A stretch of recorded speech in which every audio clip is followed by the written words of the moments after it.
Okay, we should be up. Okay, I'm. 30 seconds. Okay, so we're getting up there in about 30 seconds. Here we go. Viagra should kick in right about now. We up? Yep.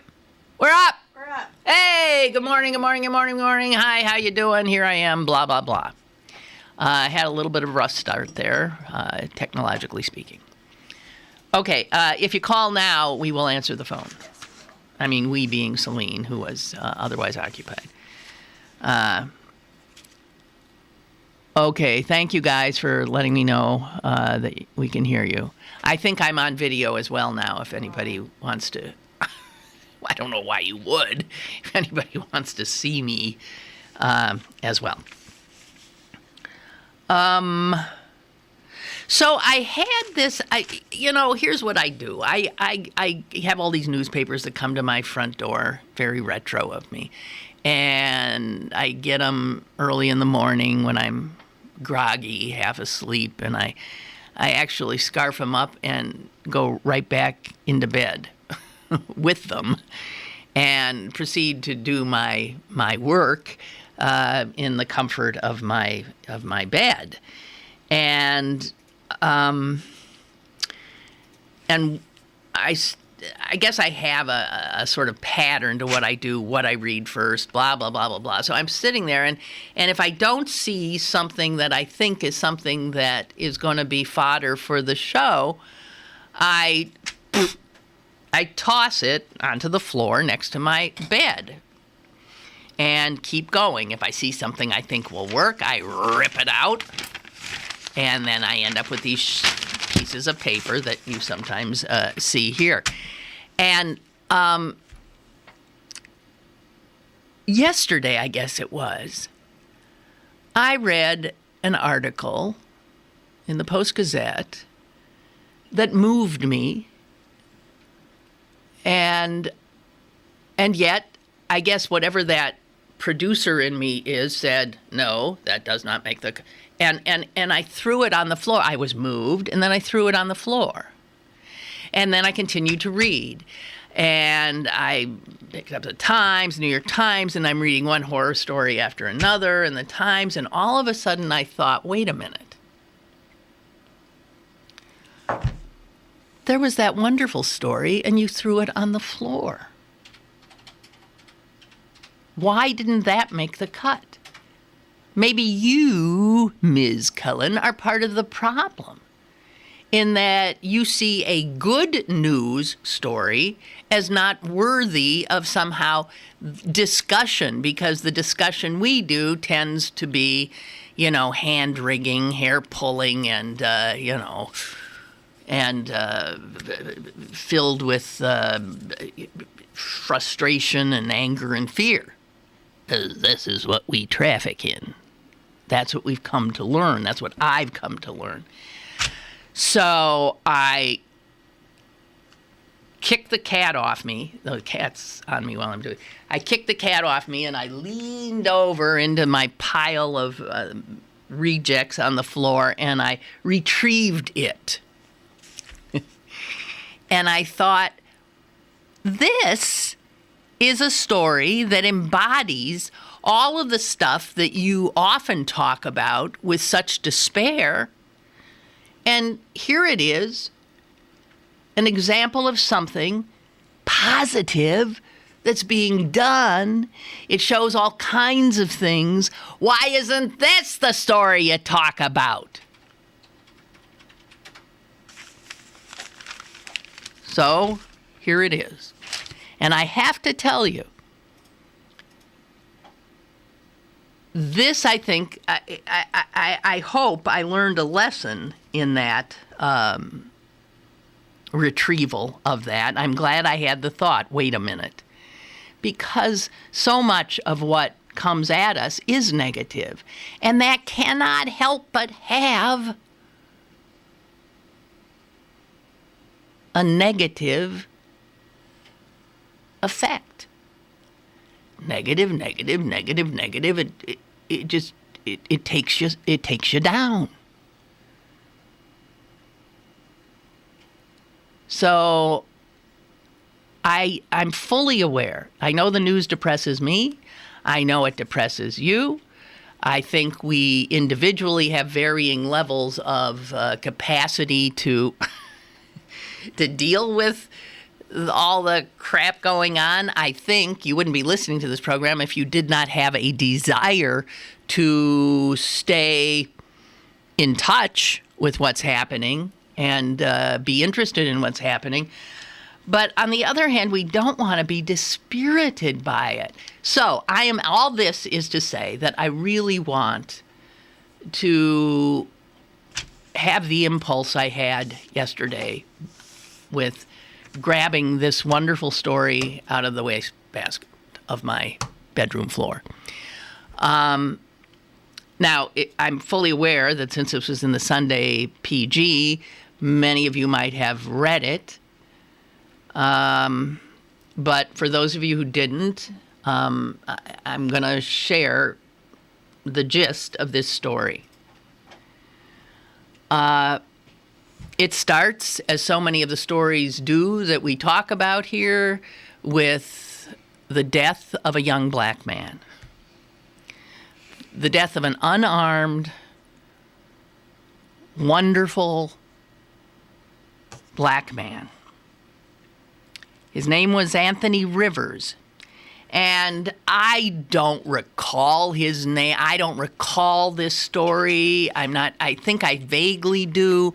But, young black men die in this city with such a numbing regularity that they don't generally rise to our consciousness, these stories.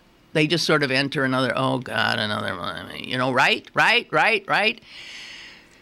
But here I was on Sunday reminding myself of this black man's death and who he was and why it happened. And this happened some years ago. I believe it happened in 2008. And this was Anthony Rivers was, I believe he was 26 maybe. I might getting some of these ages wrong. But he was 20-something. And he had just played one of the greatest basketball games of his life. He played in the Connie Hawkins League. And he was just high as a kite. He'd been playing basketball all his life. He had played at the collegiate level. In fact, owned a bunch of records at his college. Was considered a really great player and by all accounts a great guy. So he had just had this dominating performance. And his big brother Jason Rivers was there to see it. And Jason still remembers the big hug they shared afterwards when the game ended around 8:15 that night. And he wished his younger brother well and said, "Be safe," which is what he always said, because that makes sense to say if you're a young black male. Be safe. He was dead 3 hours later. He was shot during a robbery in East Liberty. Somebody wanted the gold chain around his neck, and I guess they killed him for it. Okay, so that's usually where these stories end, right?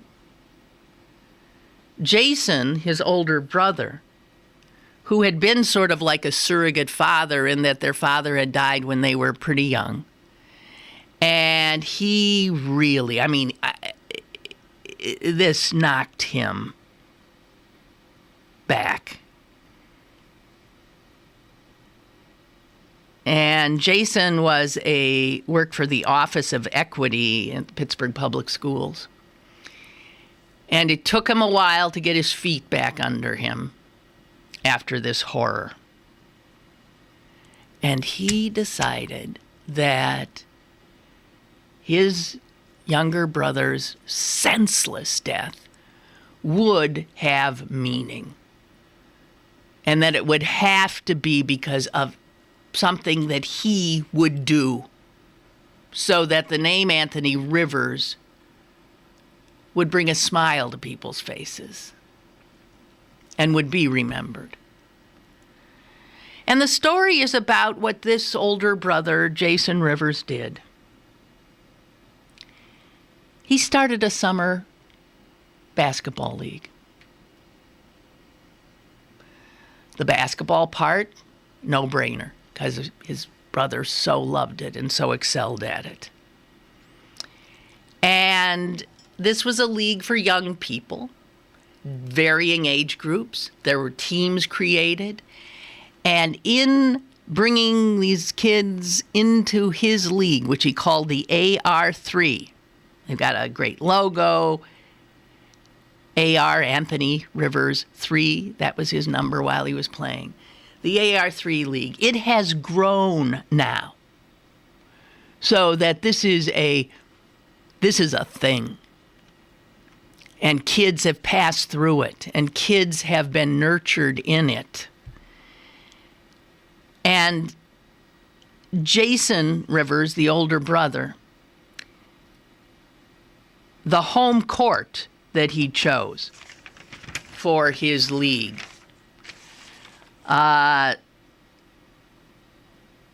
sat right in the neighborhood where his brother was killed. Right on a hilltop overlooking the site of his brother's death. And this park, Garland Park, is not, when he started it there, this was not a place people wanted to be. This was a place that was dangerous. It isn't anymore. And it isn't by virtue of the AR3 League. Because now, on almost any given night, there are people in the bleachers on either side. There are people standing, and there are games being played, and families come, and kids are running around in the park, and parents are not afraid for their safety. He and his league reclaimed this park.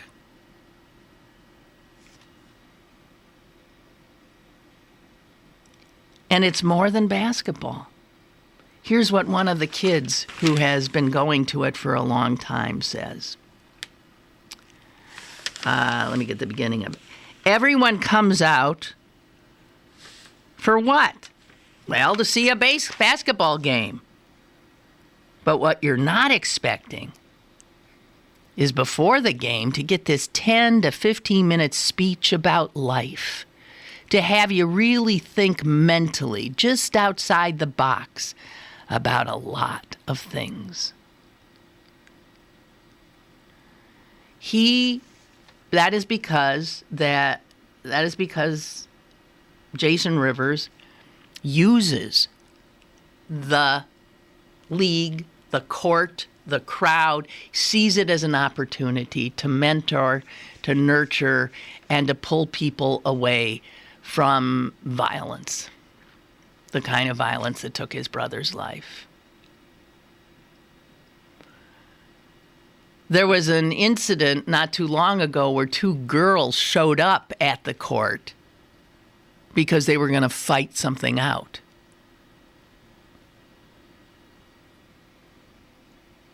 And he was there, and he shared his story, his personal story of pain with them. And he talked to them about what was going on in their lives. And he found that one of the girls had an incarcerated parent and the other girl something else. And there was such anger in both of them. And they ended up not fighting. They ended up, in fact, asking if there was anything they could do to help the league. And what Jason Rivers says is, the stuff you see on the news, the death, the senseless death, he says, what they don't show you is what is behind all this senselessness and this rage and this anger. Quote, he says, people are walking around with a lot of pain, a lot of anger, and it's oftentimes misdirected. But if it's dealt with in the right way, it can be resolved before it ever gets to the point of violence. This is a guy who took his brother's death and turned that rage he felt around to something so positive. There are quotes throughout this of kids who have had their heads turned by him. And he worries because this is a summer league. So during the summer, he's got these kids, sort of all around him. The kids, by the way, go all the way up to age 30. There's 2 different leagues. There's young ones. There's a girls' league. So there's we're talking a lot of kids. And he worries because it's not year-round. And so he makes bi-weekly checks throughout the year on his players, on the kids who are in the league, just to make sure they're still on track. He's lost a few. In the 7 years he's been doing this, there have been some that have fallen away, but most have not.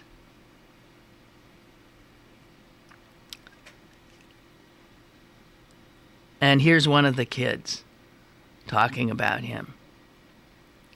He's one of the strongest people in the world. Lord knows the things that probably went through his mind. The way he flipped that into a positive. It's just amazing.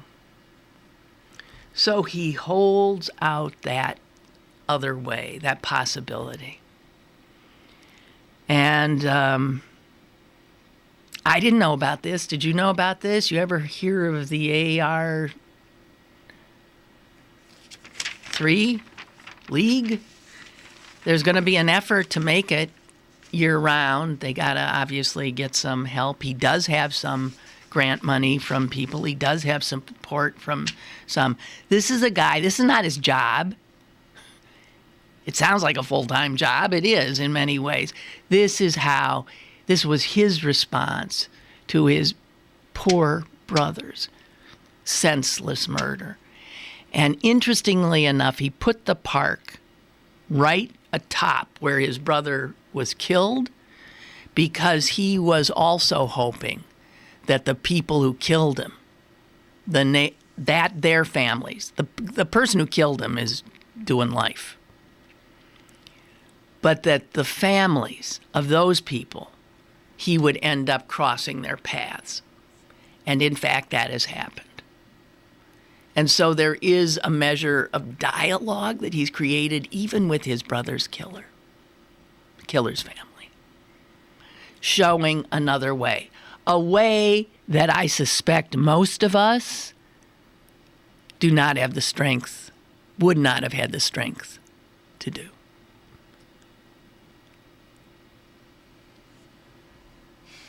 I mean, there's a choice people make. You can be embittered. You can be vengeful. You can let the killer of your brother kill you as well, slowly, as bitterness eats your heart. Or you can do what this guy did. And I think people like him, Jason Rivers, who knew, huh? When people say, the black community's got to do something about this, they don't do anything about it. Oh, yeah? Oh, yeah? I also was moved by this story because of what it shows one person can do. There is a tendency on all our parts to see the trouble, to tear our hair, beat our breasts, and feel it's so big, what the hell can I do? And Jason Rivers shows us one person can have an impact. One person can do something so positive, and it spreads and spreads and spreads. I'm going to go to one of these games. They have a schedule in here. They're playing all the time. I'm sure the season's about to end. This sounds like a wonderful place to be.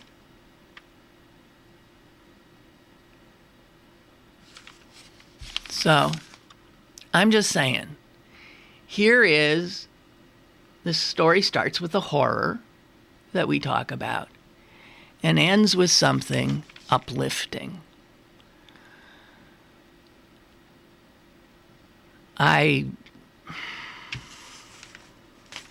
That's a hero. Jason Rivers. We throw the word around so much. To me, this is a hero. This is a leader. This is a teacher. This is a better man than most. So that's the one I threw away. Now, did that float your boat or not? Would you rather, is that like, oh, see, we always say we want good news. There was the good news, huh? Was that fun? Was that good? Or did it seem preachy and, soft-focused and blah, blah, blah? I'm just saying. There it was.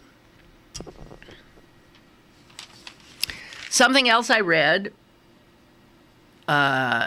in yesterday's Post-Gazette, and this was on the forum section, was a piece written by a doctor who used to be here. He was here for 30 years practicing, a neurologist, neurosurgeon. And he left Pittsburgh, as he tells us in this story, because he simply could not practice what he considered good medicine, given the structure of how medicine is practiced here. And in explaining it in his piece, which I recommend to you, Matthew Quigley shows us not everything that's wrong with healthcare in this country, because that would take literally, a 7,000-page tome. But the headline tells it all. The headline was, "Don't tempt me to betray my patients."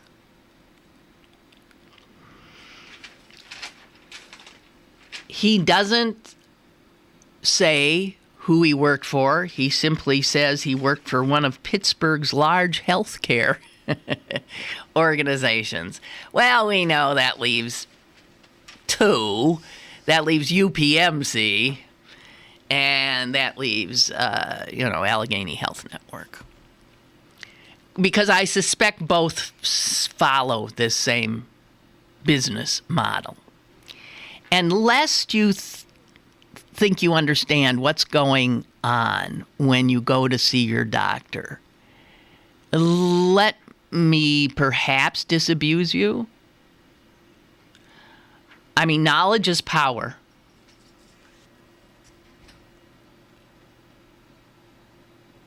Dr. Quigley, who wrote this, starts out very well. He does a little metaphor. He talks about when he was a little kid, how his mother would take him shopping to the local department store. And how all those ladies in the department store were so nice, trying to sell them, helping them, selling them stuff. And how his mother once told him that the way those ladies were paid was on commission. And that it was in their interest to be extremely nice and positive and to make the sale, because that's how they got paid. That their base wage was really rather low. And this was the way they made their money. They worked on commission. And when he started being a doctor, he never worked on commission. I mean, he didn't do that, but guess what? He says that's what it is now.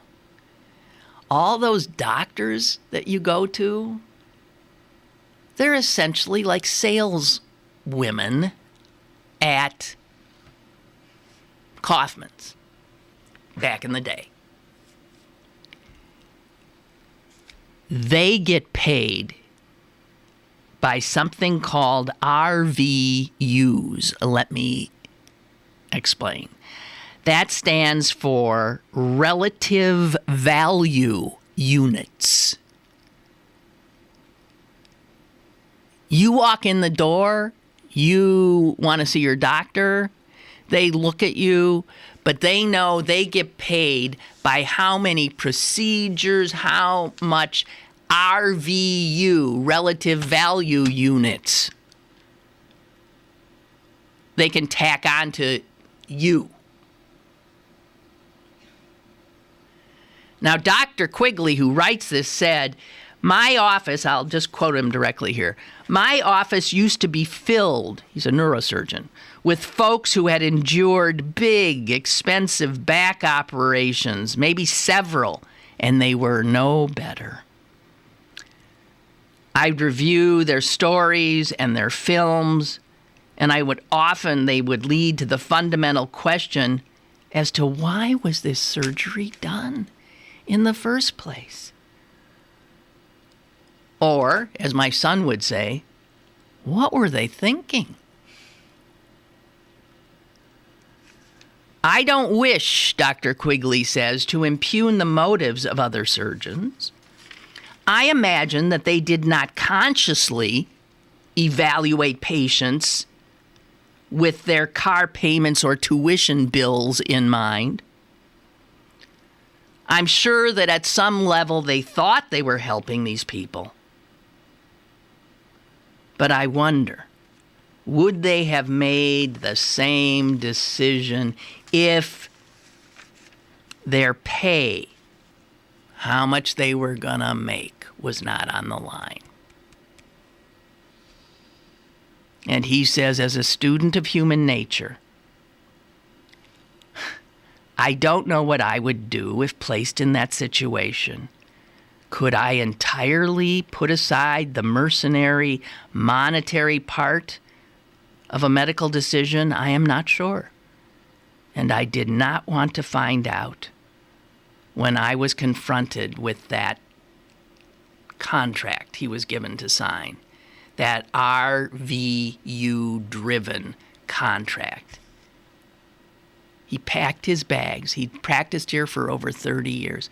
He packed his bags and found a little clinic somewhere in Nowheresville that would allow him to practice medicine and not tote up RVUs.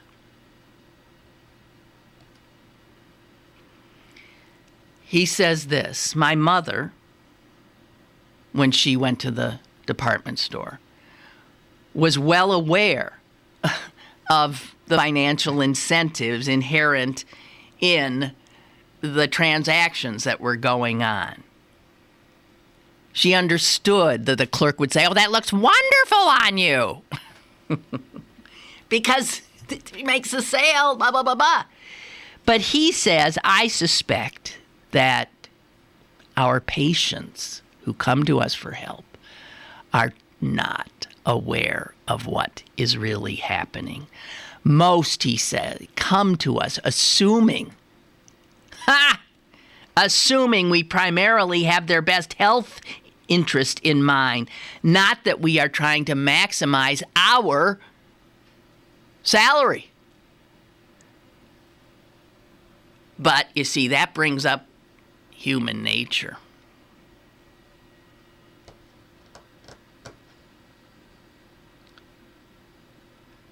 And it is not just UPMC and Allegheny that have created this business model, but the insurance companies also are driving it. almost every specialist you see is working under a contract with one of these behemoths that is filled with the RVU incentives. RVU, relative value units. So I would imagine the lousiest doctors have really high RVUs. The doctors probably making the most money are lousy doctors. I'm willing to bet you. The doctors who say, no, you really don't, nah, you don't need that. They're taking money out of their own pocket when they put you before their financial interests. That's the system that these geniuses have come up with.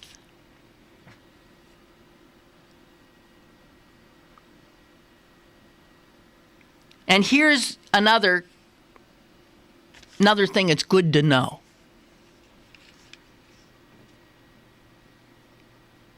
He says the judgment call that a specialist makes about whether or not to do a procedure on you is often more art than science. It's a judgment call. But think of how it is tipped toward doing it, because that's how they get paid. And he also warns us this. In addition, he says, with the sensitivity of modern diagnostics, virtually everybody over the age of 20 has some abnormal finding that could potentially justify surgery. If you go in for whatever, an MRI, an X-ray, a doctor looking for something, he's saying, can always find something.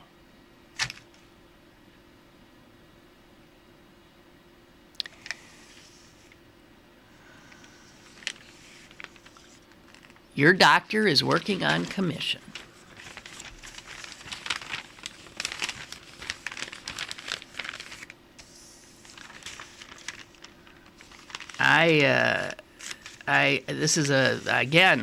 I'm giving you two stories here, and at the heart of both are good men.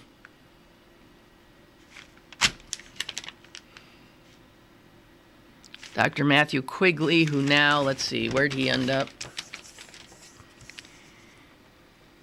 He now practices, he's now the chief of neuroscience at the Guthrie Clinic in Sayre, PA. Where's that? Maybe in here.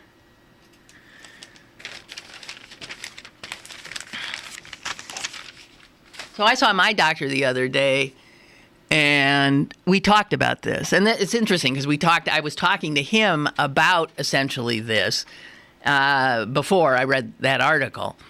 And 5 hours away. It's 5 hours away in the middle of nowhere? Northeast. All right.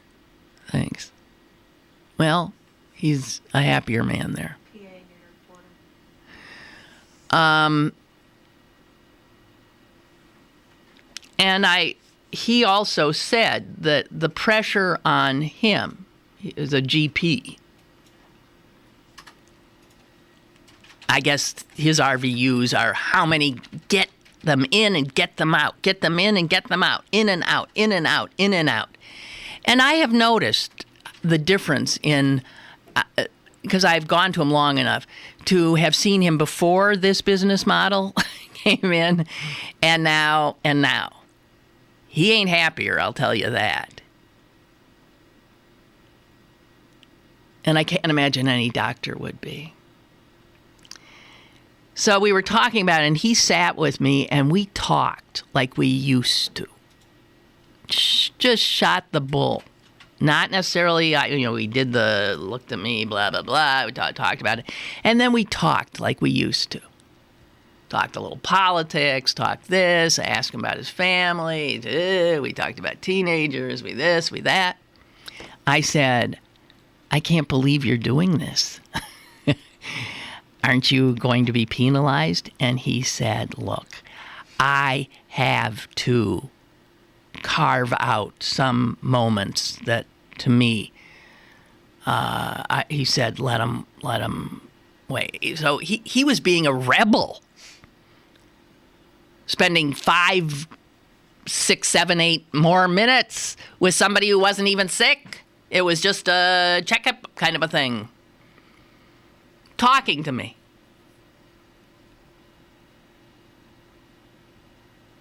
Boy, have they screwed things up. I'm pointing at both of them. Have they screwed things up? Okay. I guess that's it. Was that it? Is that all I had? There's nothing else there? I don't think so. Shit. And a whole weekend, and that's what I came up with? Anybody got anything you want to talk about? Yeah, I didn't think I had much. I told you I didn't have much. Now that I'm avoiding the difficult stories, I'll be damned if I'll talk about... I won't even say his name.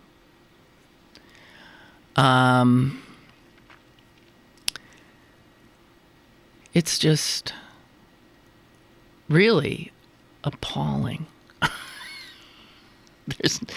I can't talk politics. It's horrific. I do want to say that I see that this McGinty, what's her name? She was Tom Wolfe's. She ran against him in the primary and got clobbered, as everyone did. And then she became his chief of staff. And now she's not his chief of staff because she's going to run for the Democratic nomination for Senate to take on Senator Toomey. Now, there's already been a guy in the race for some time, Joe Sestak. He was in the Congress already. He was a military man. He was, for God's sakes, an admiral. I think he's an admiral. How do you get to be an admiral? Because he still seems so young. So he was high up military. Then he got elected to Congress. Then he decided he wanted to be a senator. So he ran. Do you recall this? I mean, he ran in the primary and he won, that knocked Arlen Specter out of politics. Do you remember Arlen Specter, ladies and gentlemen? Moderate Republican. Senator from here forever. And then, I can't remember exactly what happened, but it was clear he wasn't going to win any Republican primary anymore because he was moderate. And so, he changed his party affiliation and became a Democrat and decided he would now, Arlen Specter, the Republican, is now a Democrat, and he was going to run for his Senate seat, but now as a Democrat. And the Democratic Party of Pennsylvania opened their arms wide to a guy they'd been trying to knock off forever. Joe Sestak, who was in the Congress as a Democrat, said, wait a minute. No, I'm going to run too. I'm in that primary too. And he beat him. He beat Specter. And then he lost by a whisker to Toomey. The Democratic Party in this state has never forgiven him because they thought Specter would have knocked off Toomey. Probably true. He didn't follow orders. He did not step aside. He did not give Specter a free run. He screwed things up. Well, now he's running again, and he's walked across the damn state. Every time I talk to Joe Sestak, I am impressed. This is a smart man. This is a man whose politics I really like. And there's not one Democrat of any position of power that will support him. So when McGuinty threw her purse into the ring, all these Democratic men fell all over themselves, and the unions and all the usual Democratic endorsing her within seconds. So she's now the odds-on favorite, even though Sestak has been doggedly running for a long time already. I'm for Sestak.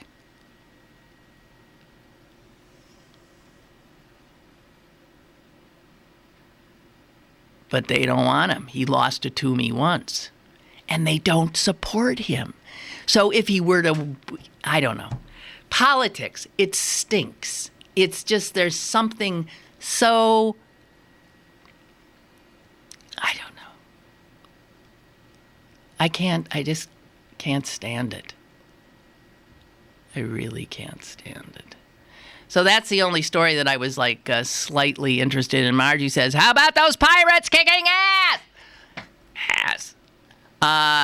Yeah.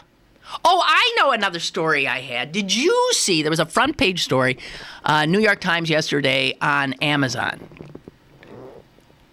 The big retailer, which has now supplanted Walmart, I guess, as the biggest retailer. And its CEO, Jeff Bezos, is now the fourth richest man in the country. He's the one who bought the Washington Post, right? Saved the Washington Post. Well, there is an article that is 3 whole big pages long or more. And it paints a picture of working at Amazon as being in the 7th circle of hell.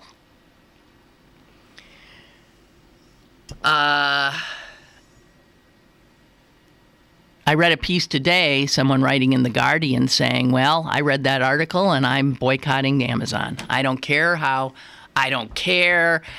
wonderful it is to be able to find anything you might want in your any desire you have and have it at your doorstep the next second. I don't care.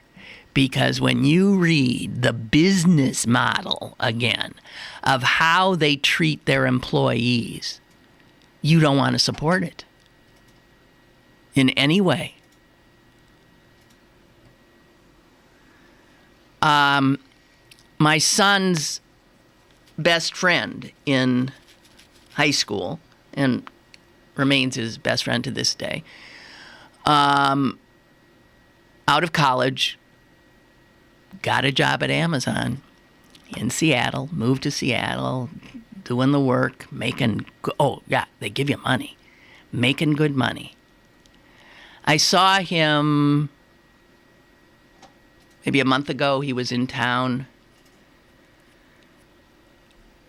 and I asked him how his job was, and oh my God. He said he didn't tell me much. I think every person there signs a secrecy agreement. You do not talk. But he let me know that he was under such stress, such pressure, that he felt like sometimes his head was going to explode. The article points out that it is not unusual to see grown men, grown women sobbing. What? Yeah, at their desks. Did you read the little anecdote about Bezos and telling his mother? No. He's 10? No, I didn't. I don't remember that. I mean, it is brutal there. They even have this sort of anonymous thing where any one of your coworkers can try to take you down. They can post so-and-so is not doing this and that and blah, blah, blah. You get enough of those, you're gone. There is this ranking system.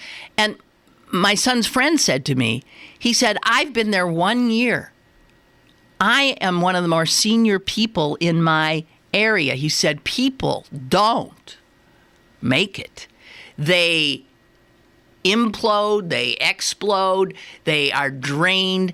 There are stories in here about women who have had cancer surgery, who then get a bad performance report and are told you're just not right.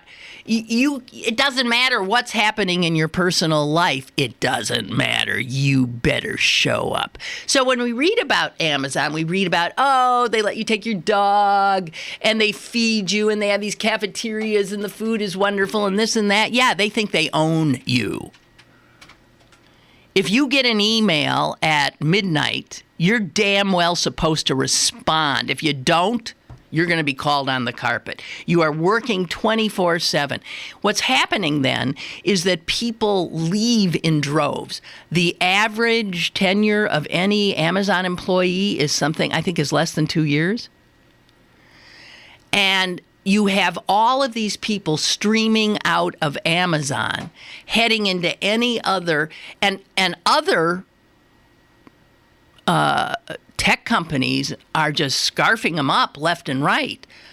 But some of them don't want Amazon employees because they feel they've been damaged, that they are too aggressive in the workplace, that they've been, well, they're called, instead of assholes, they're called am-holes.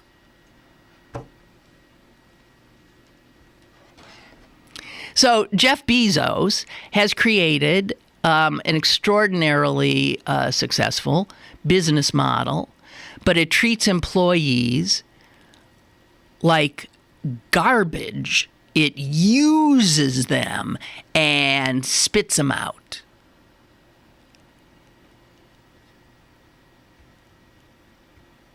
And also makes them into am-holes. So they go into other places and don't even know how to work well with others. And I was thinking about this, and then thinking about Uber, and thinking about all these new ingenious models coming out of the left coast here. And they, in their own way, may be more brutal to workers than the usual corporate sector, the more buttoned-down corporate sector. Their models, and I was talking about the medical model before, this model, Uber, B&B, not B&B, Airbnb, yeah. All of these are incredible money makers in which the people making the money absolve themselves of all real responsibility for anything. So everything is sort of like farmed out to somebody else. Legal liability. There's no contractual, and there's no. It's brutal, is what it is. It is brutal. It's incredibly lucrative for a very few. And for all the others in it, the workers who get no benefits, I'm talking about the Uber model now, no benefits, nothing. Oh, they get the freedom to make their own schedules. Wonderful.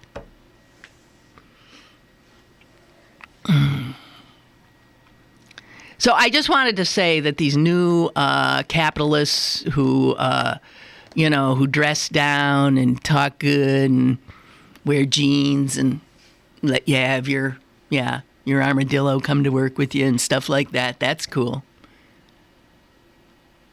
They might prove to be the biggest corporate assholes ever. They might be. I don't know. Keep your eye on them. And I, for one, am going to stop applauding.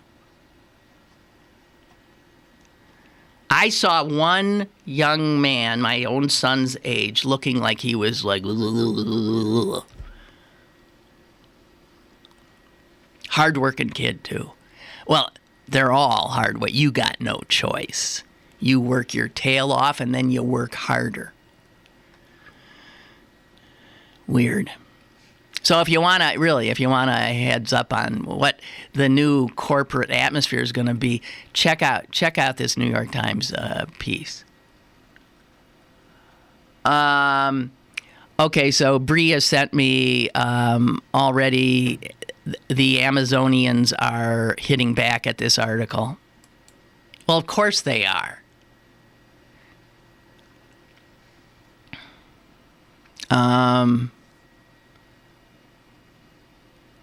So I don't have time to look at this now, but of course.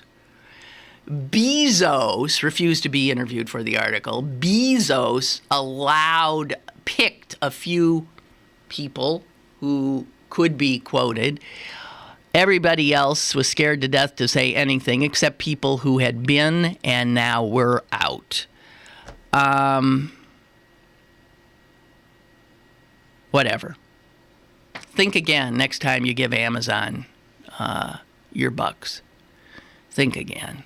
Although they're a behemoth. They are a behemoth.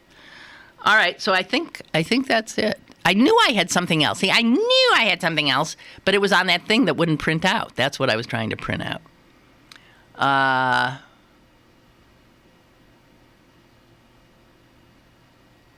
I'm trying to see if there's anything. Okay, so the guy from The Guardian just says this. Read this piece for yourself because it's legitimately jaw-dropping. But it paints a nightmarish picture of people getting stress ulcers and being expected to reply to emails at midnight of lacerating criticism and workers sobbing relentlessly at their desk.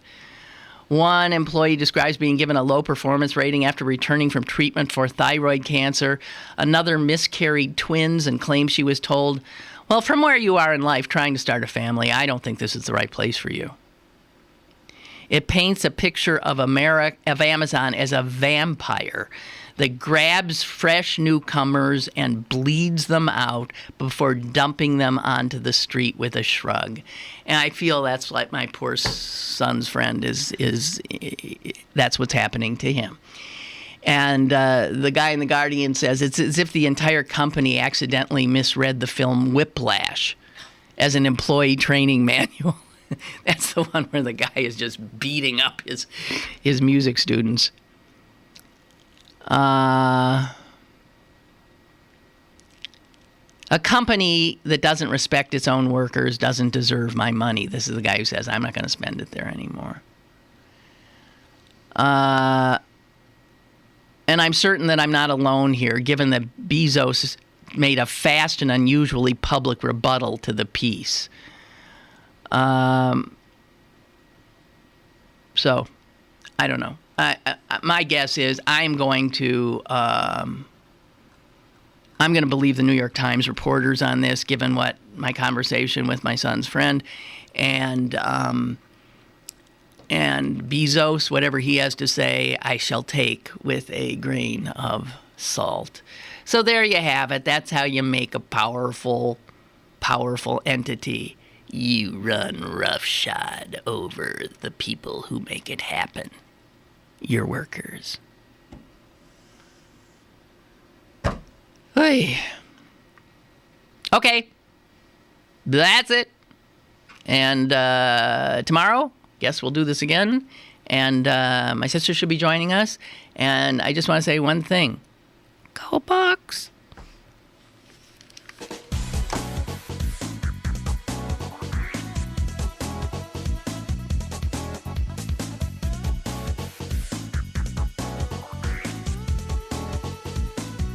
Lynn Cullen Live, Monday through Friday from 10 a.m. to 11 a.m. and archived at pghcitypaper.com. The opinions expressed on Lynn Cullen Live are those of the host and do not necessarily reflect the viewpoints of Pittsburgh City Paper, Steel City Media, and its advertisers.